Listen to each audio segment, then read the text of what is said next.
আজকের এই ভিডিওটি একটু ভিন্ন রকম কাজের ভিডিও হতে চলেছে। যারা ভাবছেন মার্বেল টাইলসের কাজ করবেন কিন্তু কোনো আইডিয়া নেই কিভাবে কাজগুলো করতে হয়, তারা অবশ্যই এই ভিডিওটি দেখবেন। আশা করি বুঝতে পারবেন মার্বেল টাইলসের কাজ কী করে করতে হয়। আপনারা টাইলসের কাজ খুব ভালো করে করতে পারেন, কিন্তু মার্বেল টাইলস সম্পর্কে কোনো আইডিয়া না থাকার কারণে কাজটি করতে পারেন না কিভাবে কাজটা করতে হয়। তো প্রথমে আমরা স্টেপের মাপগুলো এখানে নিয়ে নেব। লেভেল ধরে ফ্লোর থেকে প্রথম ল্যান্ডিং পর্যন্ত হাইট যতটুকু আছে ওই হাইটগুলোকে সবকটা স্টেপে ভাগ করে নেব। এখানে আমার 67 ইঞ্চি বের হয়েছে টোটাল। তো এখানে 16.5 ইঞ্চি 2 সুতো আমাদের প্রত্যেকটা স্টেপের হাইট থাকবে। রেজারটা হবে 6.5 ইঞ্চি 2 সুতো। তো আপনারা দেখতে পাচ্ছেন প্রথমে আমি এখানে বালুটা সমানভাবে দিয়ে দিয়েছি। বালু ঢেলে গোস টেনে সমান করে দিয়ে দিয়েছি। এতে কী হবে, মার্বেল টাইলসগুলো উপরে হাঁটলে পরেও ভাঙবে না এবং যে কোনোভাবে কাটা যাবে, কোনো সমস্যা হবে না। এবং কাটার সময় যে জলটা দেওয়া হবে মেশিনের মধ্যে ওই জলটা সাইডের দিকে ছড়িয়ে বের হবে না, ওই বালুটা জলটা শুষে নেবে। তাতে কী হবে, কাজটা করতে অনেক সুবিধা হবে, হাত পা অনেক কম ভিজবে। আপনারাও ঠিক এইভাবে বালু দিয়ে দেবেন। টাইলস যেভাবে কাটেন ইটের উপরে রেখে বা যে কোনো কিছুর উপরে রেখে টাইলসগুলো কাটা যায়, কিন্তু মার্বেল টাইলসগুলো কখনো এভাবে কাটার চেষ্টা করবেন না, সবসময় বালু দিয়েই কাটার চেষ্টা করবেন। তো আপনারা দেখতে পাচ্ছেন কীভাবে আমি মার্বেল টাইলসগুলো এনে বসিয়ে দিচ্ছি একটা একটা করে। প্রথমে এই দুটোই বসিয়ে আমি এই দুটো কেটে নেব। আপনারা দেখতে থাকুন, আশা করি বুঝতে পারবেন কিভাবে সিঁড়ির কাজ করতে হয়। এবার আমি রেজারের মাপটা নিয়ে নেব। রেজারটা কতটুকু হবে আপনারা দেখতে পাচ্ছেন। একটা মার্বেল টাইলস দাঁড়া করিয়ে আমি এটার উপরে আরেকটা টাইলস দিয়ে দিচ্ছি। দিয়ে টোটাল আমি 6.5 ইঞ্চি 2 সুতো দাগ দিয়ে দেব। এবার দাগ দেওয়া শেষ হলে আমি উপরেরটা নামিয়ে নেব এবং রেজারটা কতটুকু হবে, এই রেজারের এই টাইলসটা উপরেরটা নামালে পরে যতটুকু থাকবে ওই মাপে আমি রেজারের টাইলসগুলো কাটবো, কারণ রেজারের উপরে স্টেপের টাইলসগুলো বসবে। তো আপনারা বুঝতেই পাচ্ছেন কিভাবে মার্বেলগুলো কাটতে সুবিধা হবে। এবং এখানে কিন্তু ডবল মোল্ডিংয়ের কাজ আমি দেখাইনি, এখানে সিঙ্গল মোল্ডিংয়ের কাজ দেখাচ্ছি। যদি আপনাদের ডবল মোল্ডিংয়ের কাজ করতে হয় তাহলে আমি আরেকটা ভিডিও করে দেখিয়ে দেব ডবল মোল্ডিংয়ের কাজ কি করে করতে হয়। ডবল মোল্ডিংয়ের কাজ করতে হলে দুটো মার্বেল টাইলস দিতে হবে এবং আটা দিয়ে জয়েন্ট করতে হবে পেস্ট দিয়ে। তো আমি আরেকটা ভিডিও করে দেখিয়ে দেব ওই কাজগুলো কিভাবে করতে হয়।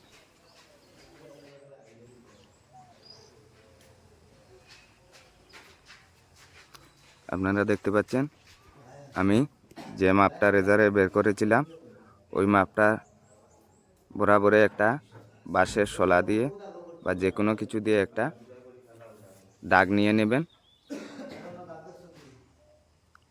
আমি একটা মাপ নিয়ে নিয়েছি একটা বাঁশের শলার মধ্যে এবং ওই মাপ অনুযায়ী প্রথমে দাগটা দিয়ে দিচ্ছি। তারপরে কি করব, মেশিনের ব্লেড থেকে মেশিনের প্লেটটা কতটুকু দূরত্বে আছে ওই দূরত্বের একটা কাঠি বানাবো এবং দুটো কাঠি একসঙ্গে বসিয়ে আরেকটা দাগ দিয়ে দেব। বা আমি এখানে দুটো কাঠি একসঙ্গে মিলিয়ে একটা কাঠি বানিয়ে নিচ্ছি। আপনারা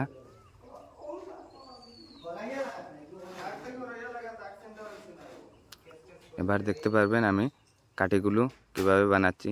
প্রথমে আমি রেজারের মাপের কাঠিটা বানিয়ে নিয়েছিলাম।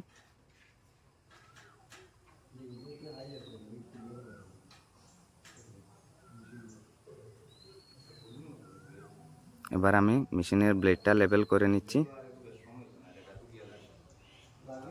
যতটুকু আমাদের মার্বেল টাইলসগুলো আছে ওই মাপে পুরো লেভেল করে নিলাম। এবার বড় আর একটা শলা নিয়ে নেব বাঁশের।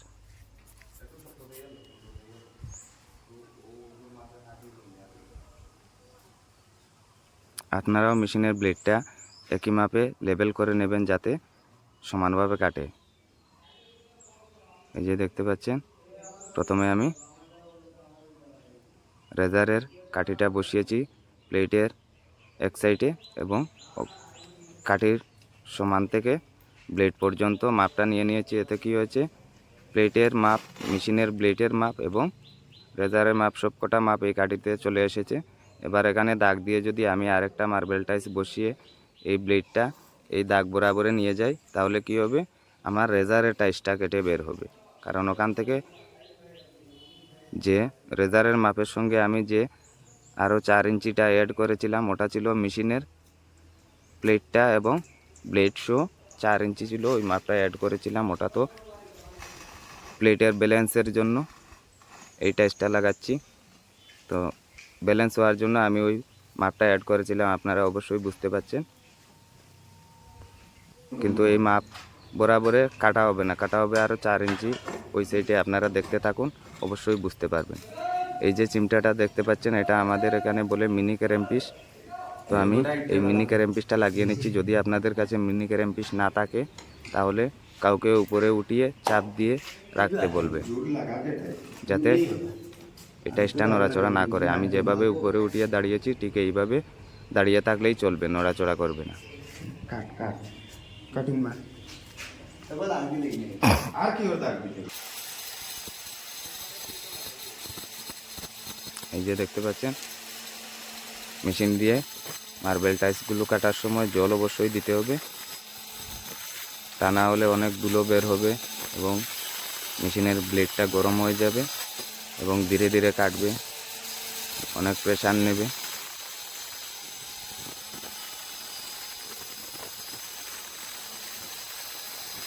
আপনারাও প্রথমে এইভাবে ধীরে ধীরে কাটার চেষ্টা করবেন। তাড়াহুড়ো করলে কিন্তু মেশিনটা নড়াচড়া করবে এবং কাটাগুলো পারফেক্ট হবে না।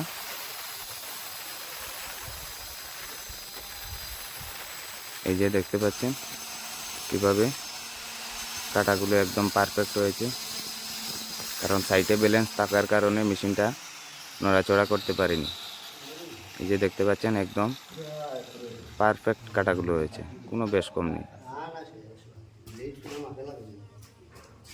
আমি কাছে নিয়ে একবার দেখিয়ে দিচ্ছি। পারফেক্ট কাটা, কোনো সমস্যা না। কত ফিনিশিং এসেছে দেখতে পাচ্ছেন, একেবারে শাইনিং চলে এসেছে কাটাগুলোর মধ্যে। উপরে যেভাবে শাইনিং আছে সাইডেও একেবারে সেম শাইনিং চলে এসেছে এবং ফিনিশিং একদম পারফেক্ট এসেছে, কোনো সমস্যা নেই। বুঝতে পারছেন কত সুন্দর হয়েছে এই রেজারগুলো কাটা। আপনারাও এইভাবে কাটবেন, তাতে কী হবে, অনেক পারফেক্ট হবে কাটাগুলো।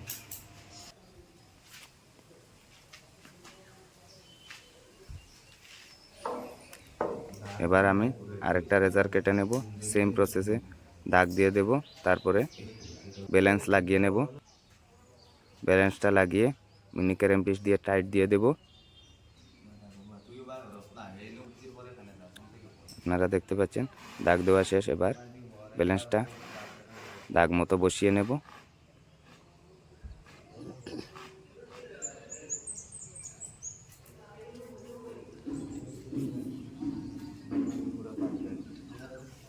কিন্তু যদি আপনারা মিনি ক্যারেমপিসটা লাগান তাহলে এটা অবশ্যই লক্ষ্য করতে হবে যে মিনি ক্যারেমপিসটা যাতে মেশিনের মধ্যে না লাগে।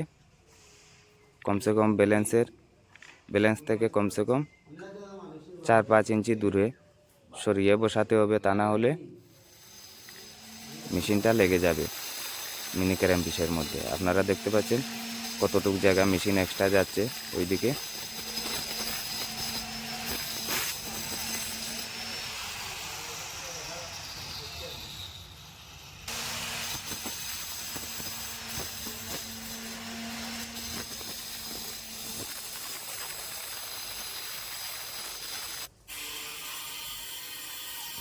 এবার আমি কীভাবে রাউন্ডটা কাটতে হবে আপনাদের সুবিধার জন্য দেখিয়ে দিচ্ছি। যারা নতুন কাজ করছেন, বুঝতে পারছেন না, তারা ঠিক এইভাবে দাগ দিয়ে দেবেন যতটুকু জায়গা রাউন্ড পড়বে 2 সুতা পরে দাগ দিয়ে দেবেন। আপনারা বুঝতে পারছেন কতটুকু দূরত্বে আমি দাগটা দিয়েছি। আপনারা ঠিক এইভাবে দাগটা দিয়ে দিবেন। এতে কি হবে, 2 সাইডে দাগটা দিয়ে দিলে দাগের ভেতরটা প্রথমে কেটে ফেলবো, তারপরে রাউন্ডটা করে নেব। এই যে দেখতে পাচ্ছেন অনেক সুন্দর হয়েছে দাগটা দেওয়া। এবার আমি এই দাগ বরাবরে কেটে নেব প্রথমে।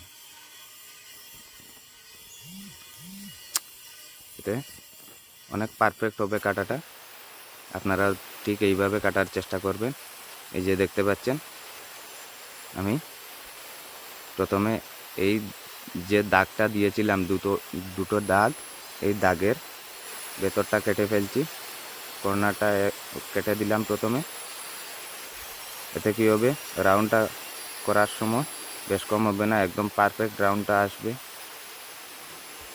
এই প্রসেসটা আপনারা অবশ্যই ফলো করবেন, দেখবেন অনেক সহজে রাউন্ডগুলো করা সম্ভব হয় গ্রাইন্ডার দিয়ে এবং টাইস কাটার, মার্বেল কাটার যে মেশিন আছে মেশিনটা দিয়েও করতে পারবেন। এবার আমি মার্বেল কাটার মেশিনটা নিয়েছি কারণ এখানে নতুন যারা আছেন তাদের কাজ করার সুবিধার্থে মার্বেল কাটার মেশিন দিয়ে এইভাবে রাউন্ডটা আনলে রাউন্ডগুলোতে বেশ কম হয় না, একদম পারফেক্টভাবে আসে। আপনারা দেখতে পাচ্ছেন কারণ ওই মেশিনে ব্যালেন্স লাগানো থাকে বলে মেশিনটা চালাতে অনেক সুবিধা হয়। আর গ্রাইন্ডারের মধ্যে কোনো ব্যালেন্স না থাকার কারণে হাতের উপরে ব্যালেন্স করে চালাতে হয়। তাহলে কি হয়, কোনো সময় একটু বেশি কেটে যায়, কোনো সময় একটু কম কেটে যায়। এই প্রবলেমটা দেখা দেয় অনেক মিস্ত্রি ভাইদের। তাই আপনারা প্রথমে যারা কাজ করছেন তারা অবশ্যই এই মেশিনটা দিয়ে এইভাবে রাউন্ডটা কাটার চেষ্টা করবেন। এতে কী হবে, অনেক ভালো রাউন্ড শেপ আসবে। আপনারা দেখেই বুঝতে পারছেন কত তাড়াতাড়ি রাউন্ডটা মিলে যাচ্ছে। তারপরে ফিনিশিং প্যাডটা চালিয়ে নিলেই একদম পারফেক্ট রাউন্ড হয়ে যাবে, কোনো সমস্যা নেই। আর যারা এক্সপার্ট আছেন এবং ভালো টাইসের কাজ করতে পারেন তারা গ্রাইন্ডার দিয়ে রাউন্ডটা করতে পারবেন, কোনো সমস্যা নেই। আপনারা ট্রাই করতে পারেন।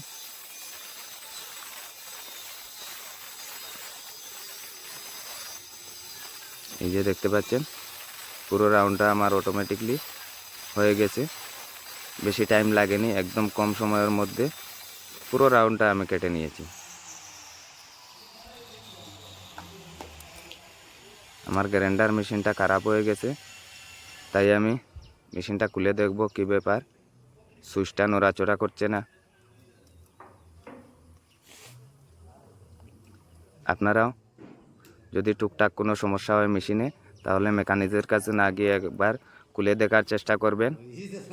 তাতে কী হবে, আপনারও এক্সপিরিয়েন্স বাড়বে আর টুকটাক কাজের জন্য মেকানিককে পয়সা দিতে হবে না। আমার এই মেশিনটার সুইচটা খারাপ হয়ে গিয়েছে, গুঁড়া থেকে ছুটে গিয়েছে, তাই ওটা আজকে আর ঠিক হবে না। এই মেশিনটা রেখে দিচ্ছি, অন্য একটা মেশিন দিয়ে কাজ চালিয়ে নেব আজকে।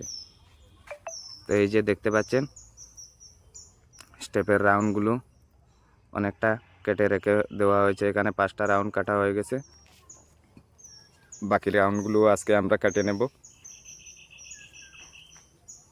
ফিনিশিং প্যাডগুলো আমরা পরে চালাবো। এখানে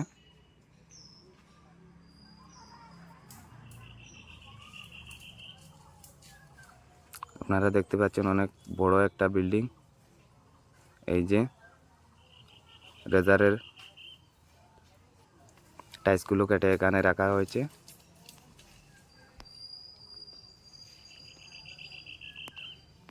বালুটা পুরোপুরি ভিজে যাওয়ার কারণে আপনারা একটা জিনিস লক্ষ্য করবেন, যদি বালুটা পুরোপুরি ভিজে যায় তাহলে বালুটা চেঞ্জ করবেন, তা না হলে অনেক অসুবিধা হবে। ছোটো ছোটো করে যখন কাটা হবে মার্বেল টাইলসগুলো, তখন ভিজা বালু থাকার কারণে বালুর মধ্যে লেগে যাবে এবং টাইলসগুলো উঠাতে গিয়ে ভেঙে যাবে।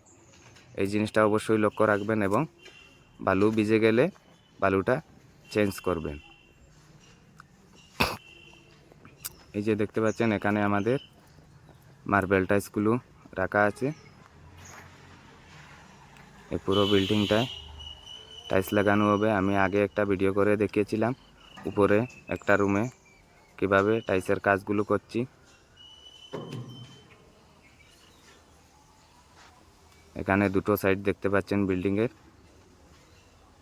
প্রায় 6000 স্কোয়ার ফুটের বিল্ডিংটা।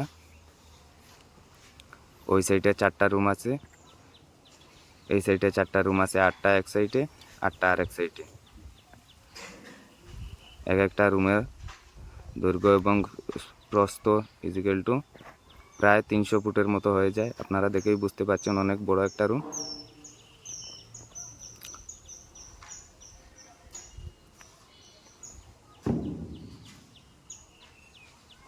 আপনারা এই সবকটা রুমের মার্বেলের কাজ কিভাবে করা হলো আমি আপনাদেরকে দেখিয়ে দেব। সবকটা তো দেখানো সম্ভব হবে না, তাই এক দুটো আরও রুমের কাজ দেখিয়ে দেব। এই বালুটা আবার পুরোপুরিভাবে সমান করে নিতে হবে। ভালো করে সমান না করলে টাইলসগুলো ফাটার সম্ভাবনা থাকবে অনেক বেশি। তো দেখতে পাচ্ছেন ও এক্সপার্ট কাজ জানে করে, তাই ও হ্যান্ড গ্রাইন্ডার দিয়েই রাউন্ডটা মিলিয়ে নিচ্ছে। হ্যান্ড গ্রাইন্ডার দিয়ে রাউন্ডটা মেলানো অনেক সুবিধাজনক এবং অনেক তাড়াতাড়িও মেলানো যায়। আপনারা দেখতে পাচ্ছেন কীভাবে অনেক সুন্দর করে রাউন্ডটা মিলিয়ে দিচ্ছে।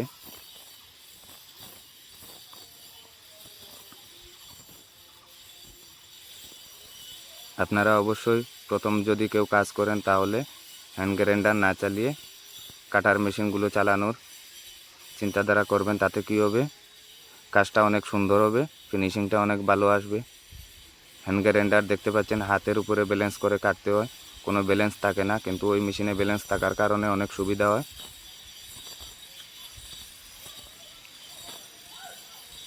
আর এই ধরনের কাজ রিলেটেড ভিডিও সবসময় দেখার জন্য আমার এই চ্যানেলটা সাবস্ক্রাইব করে দেবেন, কারণ আমার এই চ্যানেলে প্রতিদিনই বিভিন্ন ধরনের কাজের ভিডিও আপলোড করা হয় এবং ওই কাজগুলো সবসময় আমি নিজে করে থাকি। আমি নিজে যে কাজগুলো করি ওই কাজের ভিডিওগুলোই শুধুমাত্র আপলোড দেই, আমি অন্য কোনো কাজের ভিডিও আপলোড দিই না। তো আমার এই চ্যানেলে যা কিছু দেখতে পারবেন সব কিছু রিয়েল দেখতে পারবেন। তাই আপনারা এই চ্যানেলটা সাবস্ক্রাইব করে বেল আইকন বটনটি টিপে দিবেন, যাতে ভিডিও আপলোড দেওয়ার সাথে সাথে সবার আগে আপনি ভিডিওটি দেখতে পারেন। এবং অবশ্যই একটা লাইক দিয়ে যাবেন। আপনাদের দেওয়া একটা লাইক আমাকে ভিডিও বানানোর জন্য অনেক মোটিভেট করবে। ভিডিওটা অনেক লম্বা হয়ে যাওয়ার কারণে আজকে আমি পুরো ভিডিওটা দেখাতে পারছি না। নেক্সট একটা ভিডিও করে আমি দেখিয়ে দেবো বাকি কাজগুলো আমি কী করে করেছিলাম। তো আপনারা আমাদের সঙ্গে থাকবেন। ধন্যবাদ।